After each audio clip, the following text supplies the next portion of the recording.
നിങ്ങളുടെ ജീവിതത്തിൽ നിങ്ങളെ ഏറ്റവും കൂടുതൽ വേദനിപ്പിച്ചിട്ടുള്ളത് ശത്രുക്കളാണോ?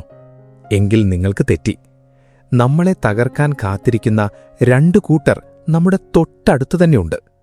ഒരാൾ നമ്മൾ വീഴുമ്പോൾ ചവിട്ടാൻ നോക്കുന്നവരും, മറ്റേയാൾ നമ്മൾ ജയിക്കുമ്പോൾ നമ്മുടെ പോക്കറ്റ് അളക്കാൻ വരുന്നവരും. എപ്പോഴെങ്കിലും ഇവരെ നിങ്ങൾ തിരിച്ചറിഞ്ഞിട്ടുണ്ടോ? ജീവിതം ഒരു കൊടുങ്കാറ്റ് പോലെ വന്ന് നമ്മളെ ഉലയ്ക്കുമ്പോൾ, എല്ലാ ഭാഗത്തുനിന്നും പ്രതിസന്ധികൾ വരിഞ്ഞു മുറുക്കുമ്പോൾ നമ്മുടെ മുഖത്തെ ആ പഴയ ചിരി എവിടെയോ മറഞ്ഞുപോകും. ഒരു തുള്ളി കണ്ണീരുമായി നമ്മൾ തനിച്ചിരിക്കുന്ന ആ ഇരുണ്ട നിമിഷത്തിൽ നെഞ്ചോട് ചേർത്ത് പിടിച്ച് നിനക്കെന്തു പറ്റിയെന്ന് ചോദിക്കാൻ നിങ്ങളുടെ അടുത്തേക്ക് ആദ്യം ഓടിയെത്തുന്നത് ആരാണ്? ഒരു നിമിഷം കണ്ണുകളടച്ച് ആ മുഖമൊന്ന് ആലോചിച്ചു നോക്കൂ. കാരണം അവിടെയാണ് യഥാർത്ഥ സ്നേഹം ഒളിഞ്ഞിരിക്കുന്നത്. എന്നാൽ ഇതിന്റെ മറുപുറം ഇതിലും ഭീകരമാണ്.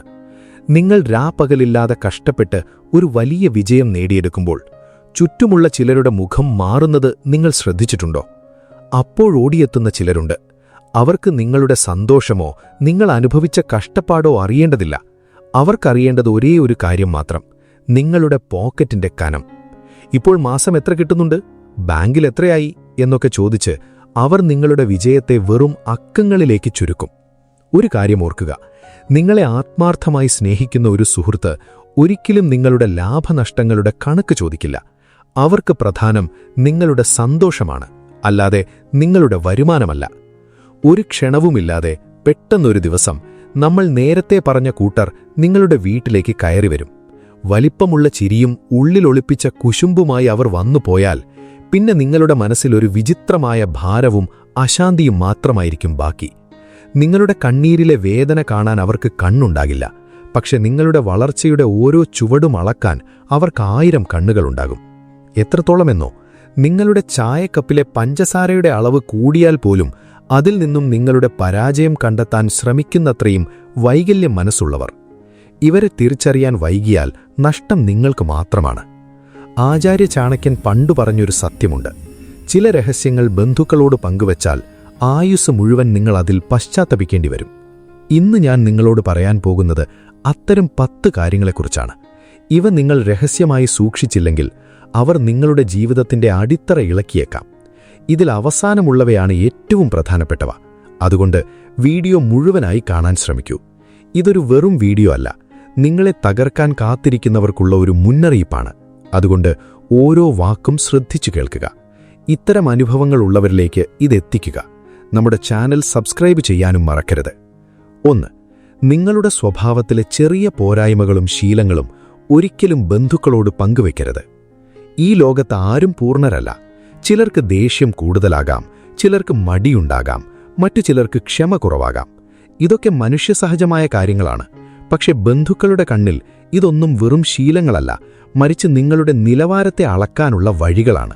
നിങ്ങളൊരു സാധാരണ സംസാരത്തിനിടയിൽ ഒരു ബന്ധുവിനോട് പറയുകയാണെന്ന് കരുതുക: എനിക്ക് രാവിലെ നേരത്തെ എഴുന്നേൽക്കാൻ വലിയ മടിയാണ്, അല്ലെങ്കിൽ പെട്ടെന്ന് ദേഷ്യം വരും എന്ന്. അടുത്ത നിമിഷം തന്നെ ഇത് നിങ്ങളുടെ വ്യക്തിത്വത്തിന്റെ വലിയൊരു പോരായ്മയായി അവർ ചിത്രീകരിക്കും. നിങ്ങൾ അറിയാതെ തന്നെ ഈ വിവരം നാട്ടുകാർ മുഴുവൻ അറിഞ്ഞിട്ടുണ്ടാകും. നിങ്ങളുടെ മടിയോ ദേഷ്യമോ അവർ വെറുമൊരു ശീലമായല്ല കാണുന്നത്, മറിച്ച് നിങ്ങളെ ഒരു പരാജയമായി മുദ്രകുത്താനുള്ള കാരണവുമായാണ്. നിങ്ങൾ എന്തെങ്കിലും വലിയ കാര്യം ചെയ്യാൻ ഒരുങ്ങുമ്പോൾ നേരത്തെ എഴുന്നേൽക്കാൻ പോലും മടിയുള്ള ഇവൻ എന്തു ചെയ്യാൻ എന്ന പരിഹാസം അവരുടെ ഭാഗത്തു നിന്നുണ്ടാകും. നിങ്ങളുടെ കുറവുകളെ ലോകമറിയുന്നതിൽ നിന്ന് തടയാൻ ഒരേയൊരു വഴിയേയുള്ളൂ: അതാരോടും പങ്കുവെക്കാതിരിക്കുക. ചാണക്യൻ പഠിപ്പിക്കുന്നത് ഇതാണ്: സ്വന്തം കുറവുകളെ സ്വന്തം മുറിയിൽ മാത്രം സൂക്ഷിക്കുക. നിങ്ങളുടെ ശീലങ്ങളിൽ മാറ്റം വരുത്തേണ്ടത് നിങ്ങളാണ്, അല്ലാതെ അത് ബന്ധുക്കളുടെ മുന്നിൽ വിചാരണയ്ക്ക് വെക്കേണ്ട കാര്യമില്ല. നിങ്ങൾ എത്രത്തോളം കുറവുകൾ ഒളിച്ചുവെക്കുന്നുവോ അത്രത്തോളം ബഹുമാനം നിങ്ങൾക്ക് സമൂഹത്തിൽ നിലനിർത്താൻ കഴിയും. നിങ്ങളുടെ ഒരു ചെറിയ പിഴവിനെ അവർ നിങ്ങളുടെ ആകെ വ്യക്തിത്വമായി മുദ്രകുത്തും. ഇവനോട് സംസാരിക്കാൻ നിൽക്കണ്ട, ഭയങ്കര ദേഷ്യക്കാരനാണെന്നോ ഉച്ചവരെ ഉറങ്ങുന്ന മടിയനാണെന്നോ ഉള്ള ലേബലുകൾ നിങ്ങളിൽ ഒട്ടിക്കാൻ അവർക്ക് ഒരു നിമിഷം മതി. ചാണക്യൻ പറഞ്ഞതുപോലെ, നിങ്ങളുടെ ദോഷങ്ങൾ നിങ്ങളുടെ നന്മ ആഗ്രഹിക്കുന്നവരോട് മാത്രം പങ്കുവയ്ക്കുക. പക്ഷെ ഓർക്കുക, അത്തരം ബന്ധുക്കൾ ഇന്ന് വളരെ കുറവാണ്. അവർക്ക് നിങ്ങളുടെ മാറ്റത്തിലല്ല, മറിച്ച് മറ്റുള്ളവരുടെ കാതുകളിൽ ഒഴിക്കാൻ കിട്ടുന്ന മസാലയിലാണ് താൽപ്പര്യം. നിങ്ങൾ പിന്നീട് എത്ര മാറിയാലും അവരുടെ വാക്കുകൾ നിങ്ങളെ പഴയ ആ മടിയനായി തന്നെ ലോകത്തിനു മുന്നിൽ നിർത്തിയേക്കാം. രണ്ടാമത്തെ കാര്യം: നിങ്ങളുടെ ബലഹീനതകൾ ഒരിക്കലും ഒരു ബന്ധുവിനോട് പങ്കുവയ്ക്കരുത്. സ്വന്തം കുറവുകൾ അവരോട് തുറന്നു പറയുന്നത് സ്വയം നിരായുധനാവുന്നതിന് തുല്യമാണ്. ഓരോ മനുഷ്യന്റെയും ഉള്ളിലും ഏറ്റവും ദുർബലമായ ഒരു കോണുണ്ടാകും. അത് കുട്ടിക്കാലത്തെ ഏതെങ്കിലും കയ്പുള്ള ഓർമ്മയാകാം, അല്ലെങ്കിൽ ആത്മവിശ്വാസമില്ലായ്മയോ വൈകാരികമായ തകർച്ചയോ ആകാം. ഒരടുത്ത ബന്ധുവായതുകൊണ്ട് അവർ അത് മനസ്സിലാക്കുമെന്ന് കരുതി നിങ്ങൾ മനസ്സു തുറന്നേക്കാം. എന്നാൽ ഓർക്കുക, നിങ്ങളുടെ ഏറ്റവും ആഴത്തിലുള്ള ബലഹീനത അവർക്ക് മുന്നിൽ വെളിപ്പെടുത്തുന്ന നിമിഷം നിങ്ങൾക്കെതിരെ ഉപയോഗിക്കാനുള്ള ഏറ്റവും മൂർച്ചയുള്ള ആയുധമാണ് നിങ്ങൾ അവർക്ക് കൈമാറുന്നത്. ഒരു തർക്കമോ പിണക്കമോ ഉണ്ടാകുന്ന സമയത്ത് നിങ്ങൾ ഏറ്റവും വേദനയോടെ പറഞ്ഞ ആ കാര്യം തന്നെയാകും അവർ നിങ്ങൾക്കെതിരെ പ്രയോഗിക്കുക. ചാണക്യൻ കൃത്യമായി മുന്നറിയിപ്പ് നൽകുന്നു. നിന്റെ ശത്രു അറിയുന്നതിനു മുൻപ് നിന്റെ ബലഹീനത മറ്റൊരു വ്യക്തി അറിഞ്ഞാൽ പിന്നീട് നിന്നെ തകർക്കാൻ ശത്രുവിന് ഒരു വാളിന്റെ പോലും ആവശ്യമില്ല. കാരണം നിങ്ങളുടെ കൂടെ നിൽക്കുന്ന ആ വ്യക്തി തന്നെയാകും നിങ്ങളെ എവിടെ തളർത്തണമെന്ന് ശത്രുവിന് കാട്ടിക്കൊടുക്കുന്നത്. നിങ്ങളുടെ കുറവുകൾ നിങ്ങളുടെ ഉള്ളിൽ തന്നെ ഇരിക്കട്ടെ. ലോകത്തിനു മുന്നിൽ നിങ്ങൾ എന്നും ശക്തനായി മാത്രം പ്രത്യക്ഷപ്പെടുക. ഓർക്കുക, നിങ്ങളുടെ ബലഹീനതകൾ ഒരിക്കൽ നിങ്ങളുടെ ആത്മാവിനും അന്തസ്സിനും നേരെ തൊടുത്തുവിടുന്ന അമ്പുകളായി മാറും. ഏതെങ്കിലും ഒരു ചെറിയ കുടുംബവഴക്കുണ്ടാകുമ്പോൾ നിങ്ങൾ വിശ്വസിച്ചു പറഞ്ഞ ആ വേദനയായിരിക്കും അവർ നിങ്ങളെ നിശബ്ദനാക്കാൻ ഉപയോഗിക്കുന്നത്. നീ ഉള്ളു തകർന്നവനല്ലേ, നീ മിണ്ടാതിരിക്കെ എന്ന പരിഹാസം കേൾക്കേണ്ടിവരും. നിങ്ങളുടെ സത്യം വിളിച്ചു പറയുന്ന കണ്ണാടികളല്ല ബന്ധുക്കൾ, മറിച്ച് അവസരം കിട്ടുമ്പോൾ നിങ്ങളെ മുറിവേൽപ്പിക്കാൻ കാത്തിരിക്കുന്ന ആയുധങ്ങളാണ്. മൂന്നാമത്തെ കാര്യം, നിങ്ങൾ മറ്റൊരാൾക്ക് ചെയ്ത സഹായങ്ങളെക്കുറിച്ച് ബന്ധുക്കളോട് സംസാരിക്കാതിരിക്കുക. ഒരു പാവപ്പെട്ടവനെ സഹായിച്ചതോ, അത്യാവശ്യഘട്ടത്തിൽ ഒരു സുഹൃത്തിന് കൈത്താങ്ങായതോ, ഒരു കുട്ടിയുടെ പഠനച്ചെലവ് ഏറ്റെടുത്തതോ ഒക്കെ നിങ്ങളുടെ മനസ്സിന് വലിയ സമാധാനം നൽകുന്ന കാര്യങ്ങളായിരിക്കും. ആ നന്മ നിങ്ങളുടെ ഉള്ളിൽ മാത്രമിരിക്കട്ടെ. എന്നാൽ ഈ വിവരം ഒരു ബന്ധുവിന്റെ കാതുകളിലെത്തിയാൽ നിങ്ങളുടെ ആത്മാർത്ഥമായ ദയയെ അവർ വെറുമൊരു കാണിച്ചുകൂട്ടലായി ചിത്രീകരിക്കും. ഇപ്പോൾ അവന് പണം അധികമായിട്ടുണ്ട്, അത് മറ്റുള്ളവർക്ക് എറിഞ്ഞുകൊടുത്ത് പേരെടുക്കാൻ നോക്കുകയാണ് എന്ന പരിഹാസമാകും. നിങ്ങളുടെ നന്മയെ അവർ അഹങ്കാരമായി വ്യാഖ്യാനിക്കും. മറ്റൊരപകടം കൂടിയുണ്ട്. നിങ്ങൾ പുറത്തുള്ളവരെ സഹായിക്കുന്നു എന്ന് കേൾക്കുമ്പോൾ, ഇത്രയും വലിയ ദയാലുവാണെങ്കിൽ എന്തുകൊണ്ട് സ്വന്തം ബന്ധുക്കൾക്ക് വാരിക്കോരി കൊടുക്കുന്നില്ല എന്ന ചോദ്യമുയരും. നിങ്ങളുടെ കാരുണ്യത്തെ അവർ ഒരു ബാധ്യതയാക്കി മാറ്റും. നിങ്ങൾ ചെയ്ത നല്ല കാര്യത്തിന്റെ പുണ്യം പോലും ഇല്ലാതാക്കുന്ന രീതിയിലുള്ള കുറ്റപ്പെടുത്തലുകൾ അവർ തൊടുത്തുവിടും. വലം കൈ കൊടുക്കുന്നത് ഇടം കൈ അറിയരുത് എന്ന് പറയുന്നത് വെറുതെയല്ല. വിശേഷിച്ചും ബന്ധുക്കളുടെ കാര്യത്തിൽ ഈ നിയമം പാലിക്കുന്നത് നിങ്ങളുടെ മനസ്സമാധാനത്തിന് നല്ലതാണ്. നിങ്ങളുടെ നന്മകൾ ദൈവവും ആ ഗുണഭോക്താവും മാത്രം അറിഞ്ഞാൽ മതി. ലോകത്തിനു മുന്നിൽ, പ്രത്യേകിച്ച് ബന്ധുക്കൾക്കു മുന്നിൽ അതൊരു രഹസ്യമായി വയ്ക്കുന്നതാണ് ബുദ്ധി. ആചാര്യൻ ചാണക്യൻ പറഞ്ഞിട്ടുണ്ട്, രഹസ്യമായി ചെയ്യുന്ന ദാനമേ അതിന്റെ പവിത്രത നിലനിർത്തൂ. നിങ്ങളുടെ നന്മയിൽ പോലും കറ കണ്ടെത്താൻ ശ്രമിക്കുന്നവരാണ് പല ബന്ധുക്കളും. നിങ്ങൾ ഒരാളെ സഹായിച്ച വിവരം അവരോട് പറഞ്ഞാൽ ഇതൊക്കെ വെറും പേരിനുവേണ്ടി ചെയ്യുന്ന പ്രകടനമാണ് എന്ന ലേബൽ അവർ നിങ്ങൾക്ക് നൽകും. നിങ്ങളുടെ സൽപ്രവർത്തികളെ ഒരു കുറ്റകൃത്യം പോലെ രഹസ്യമായി സൂക്ഷിക്കുക. കാരണം ബന്ധുക്കളുടെ മുന്നിലെത്തുന്ന നന്മയാണ് ഈ ലോകത്ത് ഏറ്റവും വേഗത്തിൽ അപമാനിക്കപ്പെടുന്നത്. നാലാമത്തെ കാര്യം, നിങ്ങളുടെ പോരായ്മകളെക്കുറിച്ചോ മറ്റൊരാളുമായുള്ള താരതമ്യത്തെക്കുറിച്ചോ ബന്ധുക്കളോട് ഒരിക്കലും സംസാരിക്കരുത്. എന്റെ കസിൻ നേടിയ അത്രയും വിജയം എനിക്ക് നേടാനായില്ല എന്നോ, അല്ലെങ്കിൽ മറ്റൊരാളെപ്പോലെ എനിക്ക് കഴിയില്ല എന്നോ ഉള്ള നിങ്ങളുടെ തുറന്നുപറച്ചിൽ നിങ്ങളുടെ അന്തസ്സ് പണയം വയ്ക്കുന്നതിന് തുല്യമാണ്. ഇതൊരു വലിയ തെറ്റാണ്. നിങ്ങളൊരു എളിമയ്ക്ക് പറയുന്ന കാര്യങ്ങൾ ബന്ധുക്കൾ ഒരു സ്ഥിരമായ ലേബലായി മാറ്റും. പിന്നീട് എപ്പോൾ സംസാരിക്കുമ്പോഴും അവൻ തന്നെ സമ്മതിച്ചതാണല്ലോ, മറ്റവന്റെ അത്രയും കഴിവ് തനിക്കില്ലെന്ന് എന്നു പറഞ്ഞവർ നിങ്ങളെ താഴ്ത്തിക്കെട്ടും. വർഷങ്ങളോളം ഈ വാക്കുകൾ ഒരു മുള്ളുപോലെ നിങ്ങളെ വേട്ടയാടിക്കൊണ്ടിരിക്കും. ചാണക്യൻ പറഞ്ഞിട്ടുണ്ട്, സ്വയം ചെറുതാകുന്നവനെ ലോകം ഒരു പുൽക്കൊടിയെപ്പോലെ ചവിട്ടിമെതിക്കും. നിങ്ങളുടെ സത്യസന്ധമായ താരതമ്യങ്ങളെ അവർ ഹൃദയം കൊണ്ടല്ല സ്വീകരിക്കുന്നത്, മറിച്ച് അവരുടെ അഹങ്കാരം വളർത്താനുള്ള ഒരു ഏണിയായാണ് അവരതിനെ കാണുന്നത്. ഓരോ കുടുംബചടങ്ങുകളിലും നിങ്ങളുടെ പേര് മറ്റൊരാളുടെ വിജയത്തിന് താഴെ പ്രതിഷ്ഠിക്കാൻ ഇവർക്കിത് വലിയൊരായുധമാകും. നിങ്ങളുടെ പോരായ്മകൾ നിങ്ങൾക്കറിയാം, അത് പരിഹരിക്കേണ്ടതും നിങ്ങളാണ്. അത് ബന്ധുക്കളുടെ മുന്നിൽ വിളിച്ചു പറഞ്ഞ് നിങ്ങളെത്തന്നെ ഒരു തോറ്റവനായി ചിത്രീകരിക്കരുത്. നിങ്ങൾ മറ്റൊരാളെക്കാൾ പിന്നിലാണെന്ന് അവർക്ക് തോന്നിപ്പിക്കാൻ ഒരവസരവും നൽകരുത്. നിങ്ങളുടെ കുറവുകൾ നിങ്ങളുടെ രഹസ്യമായിരിക്കട്ടെ. നിങ്ങളുടെ വളർച്ച അവരുടെ ഉത്തരമായിരിക്കട്ടെ. നിങ്ങൾ എത്രത്തോളം സ്വയം ചെറുതാകുന്നുവോ അത്രത്തോളം ആവേശത്തോടെ അവർ നിങ്ങളെ ചവിട്ടിത്താഴ്ത്തും. അവൻ വലിയ നിലയിലെത്തി, ഇവൻ ഇപ്പോഴും അവിടെ തന്നെ നിൽക്കുന്നു എന്ന പരിഹാസം കേൾക്കാനിടവരുത്തരുത്. ബന്ധുക്കളിൽ നിന്ന് നിങ്ങൾക്കൊരിക്കലും ശരിയായൊരു വഴികാട്ടിയെ കിട്ടില്ല. പകരം ജീവിതകാലം മുഴുവൻ വേട്ടയാടുന്ന പരിഹാസശരങ്ങൾ മാത്രമായിരിക്കും. അഞ്ചാമത്തെ കാര്യം, നിങ്ങളുടെ മനസ്സനുഭവിക്കുന്ന വേദനകൾ ബന്ധുക്കളോട് പങ്കുവെക്കരുത്. ജീവിതം കൈവിട്ടു പോകുന്നുവെന്ന് തോന്നുമ്പോൾ സങ്കടം സഹിക്കവയ്യാതെ ആരോടെങ്കിലും ഒന്ന് മനസ്സ് തുറക്കാൻ നമ്മൾ ആഗ്രഹിക്കും. ഒരാശ്വാസത്തിനു വേണ്ടി ഒരു ബന്ധുവിനെ സമീപിച്ചാൽ അവിടെ സംഭവിക്കുന്നത് തികച്ചും വിപരീതമായ കാര്യമായിരിക്കും. അവർ നിങ്ങളുടെ വാക്കുകൾ കേൾക്കും, പക്ഷെ ഒരിക്കലും നിങ്ങളുടെ സാഹചര്യം മനസ്സിലാക്കില്ല. നിങ്ങളുടെ കണ്ണുനീരിനെ അവർ വികാരങ്ങളായല്ല കാണുന്നത്, മറിച്ച് മറ്റുള്ളവർക്ക് വിളമ്പാനുള്ള ഒരു വിവരമായി മാറ്റുകയാണ് അവർ ചെയ്യുന്നത്. ഒരു ചായക്കപ്പിന് ചുറ്റുമിരുന്ന് നിങ്ങളുടെ മാനസികാവസ്ഥ അവിടെ വിചാരണ ചെയ്യപ്പെടും. അവൻ പണ്ടേ ഇങ്ങനെയാണ്, അവന് കുറച്ച് മാനസിക പ്രശ്നമുണ്ടോ എന്നിങ്ങനെയുള്ള അടക്കം പറച്ചിലുകൾ നിങ്ങളുടെ കുടുംബത്തിന്റെ അന്തസ്സിനെ തന്നെ ബാധിച്ചേക്കാം. നിങ്ങളുടെ വേദനയുടെ ആഴം കാണാൻ അവർക്ക് കഴിയില്ല. പകരം ആ മുറിവിൽ ഉപ്പ് തേക്കാനാണ് പലർക്കും താൽപ്പര്യം. ഏറ്റവും അപകടകരമായ കാര്യം, നിങ്ങളുടെ ഈ മാനസിക ബലഹീനത വരാനിരിക്കുന്ന ഏതെങ്കിലും ഒരു കുടുംബച്ചടങ്ങിലോ സാമൂഹിക വേദിയിലോ നിങ്ങൾക്കെതിരെ തന്നെ അവർ പ്രയോഗിക്കുമെന്നതാണ്. നിങ്ങളുടെ തകർച്ചയെ അവരൊരു ആയുധമാക്കി മാറ്റും. ആചാര്യ ചാണക്യൻ പറഞ്ഞിട്ടുണ്ട്, നിങ്ങളുടെ മനസ്സിന്റെ ഭാരം തൂക്കി നോക്കാൻ നിൽക്കുന്നവരുടെ മുന്നിൽ അതിറക്കി വയ്ക്കരുത്. നിങ്ങളുടെ വേദനകൾ അത് ഉൾക്കൊള്ളാൻ കഴിയുന്നവരോട് മാത്രം പറയുക. കേവലം അഭിപ്രായം പറയുന്നവർക്കും പരിഹസിക്കുന്നവർക്കും നിങ്ങളുടെ കണ്ണുനീരിന്റെ വില അറിയില്ല. ഓർക്കുക, ചില മൗനങ്ങൾ നിങ്ങളുടെ അന്തസ്സും ആത്മവിശ്വാസവും സംരക്ഷിച്ചു നിർത്തും. ബന്ധുക്കളിൽ നിന്ന് സമാധാനം പ്രതീക്ഷിക്കരുത്. പലപ്പോഴും അവിടെ നിന്ന് ലഭിക്കുന്നത് സഹായമല്ല, മറിച്ച് നിങ്ങളുടെ അവസ്ഥയെക്കുറിച്ചുള്ള അപവാദങ്ങളും പരിഹാസങ്ങളുമായിരിക്കും. നിങ്ങളുടെ മുറിവുകൾ ലോകത്തിനു മുന്നിൽ പ്രദർശിപ്പിക്കാതിരിക്കുക. കാരണം മുറിവേറ്റ സിംഹത്തേക്കാൾ വേഗത്തിൽ വേട്ടയാടപ്പെടുന്നത് മുറിവേറ്റ മനസ്സിനെയാണ്. ആറാമത്തെ കാര്യം, നിങ്ങളുടെ വലിയ ലക്ഷ്യങ്ങളും പ്ലാനുകളും അവ പൂർത്തിയാകുന്നതുവരെ രഹസ്യമായി വയ്ക്കുക. സംസാരിക്കുന്നതിനു മുൻപ് ചിന്തിക്കുക, ചിന്തിക്കുന്നതിനു മുൻപ് മൗനം പാലിക്കുക എന്ന വാചകം ഇവിടെ വളരെ പ്രസക്തമാണ്. പുതിയൊരു ബിസിനസ് തുടങ്ങാനോ ജോലി മാറാനോ ഒരു സ്ഥലം വാങ്ങാനോ നിങ്ങൾ തീരുമാനിച്ചിട്ടുണ്ടാകാം. പക്ഷെ ഈ വിവരം ബന്ധുക്കളുടെ കാതുകളിലെത്തിയാൽ ആ നിമിഷം മുതൽ നിങ്ങളുടെ പ്ലാനിങ്ങിന്റെ തകർച്ച തുടങ്ങുകയായി. ബന്ധുക്കൾ ഒരിക്കലും നിങ്ങളുടെ വളർച്ചയ്ക്ക് വഴിവിളക്കാകില്ല. നിങ്ങളൊരു പുതിയ തുടക്കത്തെക്കുറിച്ച് പറയുമ്പോൾ അവരതിലെ സാധ്യതകളല്ല, മറിച്ച് തടസ്സങ്ങളാണ് ചൂണ്ടിക്കാണിക്കുക.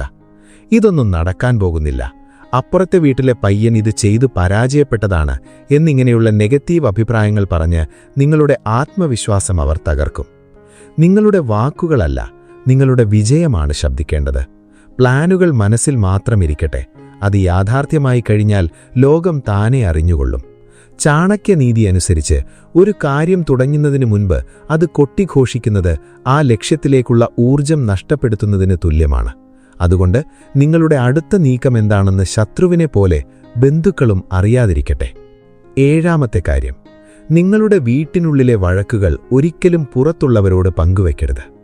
ഏതൊരു കുടുംബത്തിലും ചെറിയ പിണക്കങ്ങളും തർക്കങ്ങളും സ്വാഭാവികമാണ്.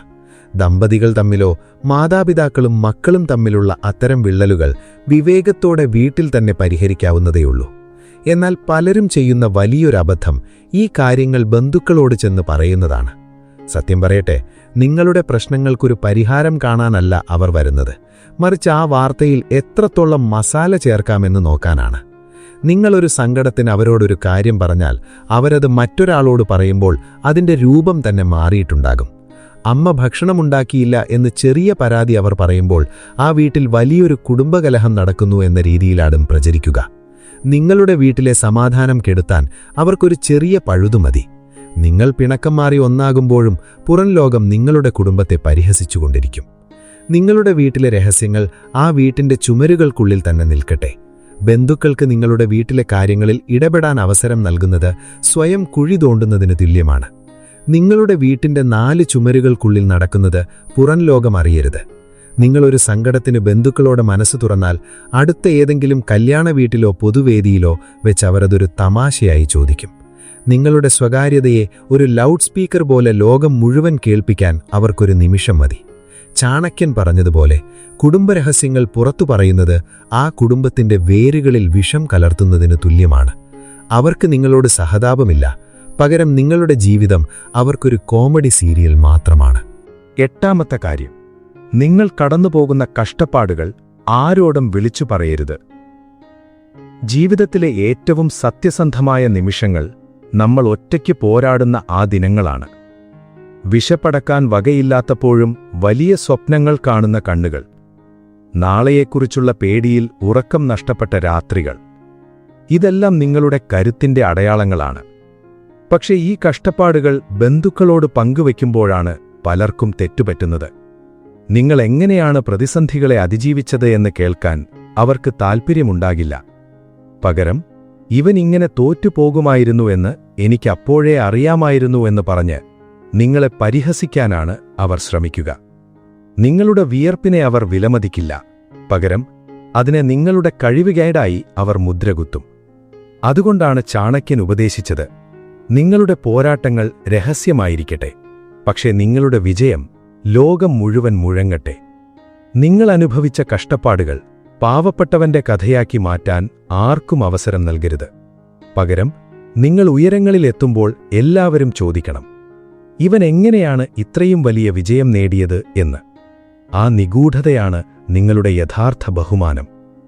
ഓർക്കുക, നിങ്ങളുടെ പഴയ മുറിവുകൾ ഹൃദയത്തിൽ സൂക്ഷിക്കാനുള്ളതാണ്, അത് ചന്തയിൽ പ്രദർശിപ്പിക്കാനുള്ളതല്ല. ഇന്ന് നിങ്ങളൊരു ആഡംബര കാറിൽ യാത്ര ചെയ്താലും നിങ്ങളുടെ പഴയ കീറിയ ചെരുപ്പിനെക്കുറിച്ച് പറഞ്ഞ് നിങ്ങളെ ചെറുതാക്കാൻ ശ്രമിക്കുന്നവരായിരിക്കും പല ബന്ധുക്കളും. അതുകൊണ്ട് നിങ്ങളുടെ പോരാട്ടത്തിന്റെ കഥകൾ ആദരിക്കാൻ അറിയുന്നവരുടെ കാതുകളിൽ മാത്രം എത്തിക്കുക. അല്ലാത്തവർക്ക് അതൊരു വെറും തമാശ മാത്രമായിരിക്കും. 9ാമത്തെ കാര്യം, നിങ്ങളുടെ പ്രണയം. ഹൃദയങ്ങൾ തമ്മിലുള്ള പവിത്രമായ ഒരു ബന്ധമാണത്. എന്നാൽ ബന്ധുക്കളുടെ ഇടയിൽ ഈ വിഷയം ചർച്ചയായാൽ ആ പവിത്രതയേക്കാൾ കൂടുതൽ ഉയരുക ചോദ്യശരങ്ങളായിരിക്കും. അതാരാണ്? അവരുടെ കുടുംബം എങ്ങനെയുള്ളതാണ്? ജാതിയും മതവും നോക്കിയോ? ഇങ്ങനെയുള്ള ചോദ്യങ്ങൾ നിങ്ങളുടെ സ്നേഹത്തെ ഒരു ഇൻവെസ്റ്റിഗേഷൻ റിപ്പോർട്ട് പോലെ കീറിമുറിക്കും. നിങ്ങളുടെ സന്തോഷത്തിൽ പങ്കുചേരുന്നതിനു പകരം ആ ബന്ധത്തിൽ എങ്ങനെ വിള്ളലുണ്ടാക്കാം എന്നതിലാകും പലരുടെയും ശ്രദ്ധ. ഓരോ കൂടിക്കാഴ്ചയും സംശയത്തോടെ നോക്കാനും ചെറിയ പിഴവുകളെപ്പോലും വലിയ അപമാനമായി ചിത്രീകരിക്കാനും അവർ ശ്രമിക്കും. നിങ്ങളുടെ പ്രണയത്തെ സംരക്ഷിക്കാൻ നിങ്ങൾ ആഗ്രഹിക്കുന്നുണ്ടെങ്കിൽ അത് ലോകത്തിനു മുന്നിൽ പ്രദർശിപ്പിക്കാതിരിക്കുക. ചാണക്യൻ പഠിപ്പിക്കുന്നതിതാണ്, ഹൃദയം കൊണ്ട് ചേർന്ന ബന്ധങ്ങളെ ലോകത്തിന്റെ ദൃഷ്ടിയിൽ നിന്ന് മറച്ചുപിടിക്കുക. കാരണം വിത്തുപോലെ മണ്ണിൽ മറഞ്ഞിരുന്നാൽ മാത്രമേ ഒരു പ്രണയത്തിന് കരുത്തോടെ വളരാനും പടരാനും കഴിയൂ. പരസ്യമാക്കപ്പെടുന്ന സ്നേഹത്തേക്കാൾ സുരക്ഷിതം രഹസ്യമായി സൂക്ഷിക്കുന്ന ആഴമുള്ള ബന്ധങ്ങളാണ്. ഓർക്കുക, ലോകത്തിലെ ഏറ്റവും മനോഹരമായ കാര്യങ്ങൾ പലപ്പോഴും ഏറ്റവും ലോലവുമാണ്. ബന്ധുക്കളുടെ കണ്ണിൽ പ്രണയം വെറുമൊരു വികാരമല്ല, മറിച്ച് ജാതിയും മതവും സാമ്പത്തികാവസ്ഥയും അളക്കാനുള്ള ഒരു സ്കെയിൽ മാത്രമാണ്. ആ ബന്ധം പരാജയപ്പെട്ടാൽ നിങ്ങളെക്കാൾ കൂടുതൽ സന്തോഷിക്കുന്നത് അവരായിരിക്കും. അതുകൊണ്ട് നിങ്ങളുടെ പ്രണയത്തെ ആ കണ്ണുകളിൽ നിന്ന് സംരക്ഷിക്കുക. അല്ലെങ്കിൽ നിങ്ങളുടെ സ്വപ്നങ്ങൾക്ക് മുൻപേ അവർ ആ ബന്ധം തകർത്തെറിയും. 10ാമത്തെ കാര്യം, നിങ്ങളുടെ കൃത്യമായ വരുമാനം ഒരിക്കലും വെളിപ്പെടുത്തരുത്. പണം വെറുമൊരു അക്കമല്ല, അത് നിങ്ങളുടെ വിയർപ്പിന്റെയും ഉറക്കമില്ലാത്ത രാത്രികളുടെയും പകൽ മുഴുവൻ നീണ്ട കഠിനാധ്വാനത്തിന്റെയും ഫലമാണ്. എന്നാൽ ബന്ധുക്കളുടെ കണ്ണിൽ നിങ്ങളുടെ സമ്പാദ്യം കഠിനാധ്വാനത്തിന്റെ അടയാളമല്ല, മറിച്ച് നിങ്ങളെ മറ്റൊരാളുമായി താരതമ്യം ചെയ്യാനുള്ള ഒരു വെറും കണക്ക് മാത്രമാണ്. നിങ്ങൾ കുറഞ്ഞ വരുമാനമാണ് പറയുന്നതെങ്കിൽ ഉടനെ വരും അവരുടെ മകന്റെയോ മകളുടെയോ വലിയ ശമ്പളത്തെക്കുറിച്ചുള്ള വീരവാദം. അയ്യോ, ഇത്രയേ ഉള്ളൂ, ഞങ്ങളുടെ കുട്ടിക്ക് ഇതിന്റെ ഇരട്ടി കിട്ടുന്നുണ്ടല്ലോ എന്ന് പുച്ഛം കലർന്ന സഹതാപം നിങ്ങൾക്ക് കേൾക്കാം. ഇനി നേരെ തിരിച്ച്, നിങ്ങൾ വലിയൊരു തുക സമ്പാദിക്കുന്നുണ്ടെന്നറിഞ്ഞാലോ, അപ്പോൾ കഥ മാറും. പിന്നെ തുടങ്ങുകയായി സ്നേഹം കലർന്ന വാക്കുകളിലൂടെയുള്ള കടം ചോദിക്കൽ. ഇവന് ഇപ്പോൾ ഇഷ്ടം പോലെ പണമുണ്ടല്ലോ, അല്പം സഹായിക്കുന്നതിൽ എന്താ തെറ്റ് എന്ന ചോദ്യം നിങ്ങളെ സമ്മർദ്ദത്തിലാക്കും. നിഷേധിച്ചാൽ നിങ്ങൾ അഹങ്കാരിയാവും, കൊടുത്താൽ അത് തിരിച്ചു കിട്ടാൻ സാധ്യതയും കുറവ്. അതുകൊണ്ടാണ് ചാണക്യൻ പറഞ്ഞത്, നിങ്ങളുടെ പണവും ബുദ്ധിയും എത്രത്തോളം രഹസ്യമായി സൂക്ഷിക്കുന്നുവോ അത്രത്തോളം നിങ്ങൾ സുരക്ഷിതനായിരിക്കും. നിങ്ങളുടെ പോക്കറ്റിലെ പണം എത്രയാണെന്ന് ലോകമറിയേണ്ടതില്ല. നിങ്ങളുടെ ജീവിത നിലവാരം കണ്ട് അവരത് ഊഹിച്ചുകൊള്ളട്ടെ. പക്ഷെ കൃത്യമായ കണക്ക് നിങ്ങളുടെ മനസ്സിൽ മാത്രം ഇരിക്കട്ടെ. ഓർക്കുക, നിങ്ങളുടെ ബാങ്ക് ബാലൻസ് മറ്റൊരാളുടെ കണ്ണിൽപ്പെടുന്നത് നിങ്ങളുടെ വീട്ടിലെ സമാധാനം അവർക്ക് പണയപ്പെടുത്തുന്നതിന് തുല്യമാണ്. നിങ്ങളുടെ പോക്കറ്റിലെ ഓരോ രൂപയും എണ്ണാൻ മറ്റുള്ളവരെ അനുവദിക്കരുത്. വരുമാനത്തെക്കുറിച്ച് എത്രത്തോളം മിതമായി സംസാരിക്കുന്നുവോ അത്രത്തോളം സമാധാനമായി നിങ്ങൾക്കുറങ്ങാൻ കഴിയും. ഇന്നിവിടെ നമ്മൾ പറഞ്ഞ ഈ 10 കാര്യങ്ങൾ നിങ്ങളുടെ മനസ്സിന്റെ ഏറ്റവും സുരക്ഷിതമായ അറകളിൽ തന്നെ പൂട്ടിവെക്കുക. ഇതിനർത്ഥം നമുക്ക് ചുറ്റുമുള്ള എല്ലാ ബന്ധുക്കളും മോശക്കാരാണെന്നല്ല, മറിച്ച് സ്നേഹം അഭിനയിച്ചു വരുന്നവർക്ക് നിങ്ങളുടെ ജീവിതം തകർക്കാനുള്ള ഒരു ആയുധവും നിങ്ങളുടെ സ്വന്തം വാക്കുകളിലൂടെ നിങ്ങൾ കൈമാറരുത് എന്നു മാത്രമാണ്. ഇപ്പോൾ എനിക്ക് നിങ്ങളോടൊരു ചോദ്യമാണ് ചോദിക്കാനുള്ളത്. ഇതുപോലെയുള്ള അനുഭവങ്ങൾ നിങ്ങളുടെ ജീവിതത്തിലും ഉണ്ടായിട്ടുണ്ടോ? നിങ്ങൾ കൊടുക്കുന്ന ചായക്കപ്പിലെ പഞ്ചസാരയുടെ കണക്കിൽ പോലും കുറ്റം കണ്ടുപിടിച്ച ആ അതിഥികൾ നിങ്ങളുടെ വീട്ടിലും വന്നിട്ടുണ്ടോ? നിങ്ങളുടെ ആ അനുഭവം താഴെ കോമന്റ് ബോക്സിൽ എന്നോട് പങ്കുവെക്കൂ. നമുക്കൊരുമിച്ച് ചർച്ച ചെയ്യാം. ഈ വീഡിയോ നിങ്ങളുടെ ചിന്തകളെ അല്പമെങ്കിലും സ്വാധീനിച്ചിട്ടുണ്ടെങ്കിൽ നിങ്ങളുടെ പ്രിയപ്പെട്ട ഒരു സുഹൃത്തിനെയെങ്കിലും ഇത് ഷെയർ ചെയ്ത് അവർക്കും ഈ തിരിച്ചറിവ് നൽകുക. ജീവിതത്തെ കൂടുതൽ വ്യക്തതയോടെ കാണാൻ സഹായിക്കുന്ന ഇത്തരം വീഡിയോകൾ ഇനി നഷ്ടപ്പെടാതിരിക്കാൻ നമ്മുടെ ചാനൽ ഇപ്പോൾ തന്നെ സബ്സ്ക്രൈബ് ചെയ്യാനും ആ ബെൽ ഐക്കൺ അമർത്താനും മറക്കരുത്. മനസ്സിലെ അനാവശ്യമായ സങ്കടങ്ങളും ഭാരങ്ങളും എല്ലാം ദൂരേക്കെറിഞ്ഞ് പുതിയൊരു തിരിച്ചറിവോടെ, പുതിയൊരു കരുത്തോടെ നമുക്ക് മുന്നോട്ട് കുതിക്കാം. പരക്കട്ടെ പ്രകാശം.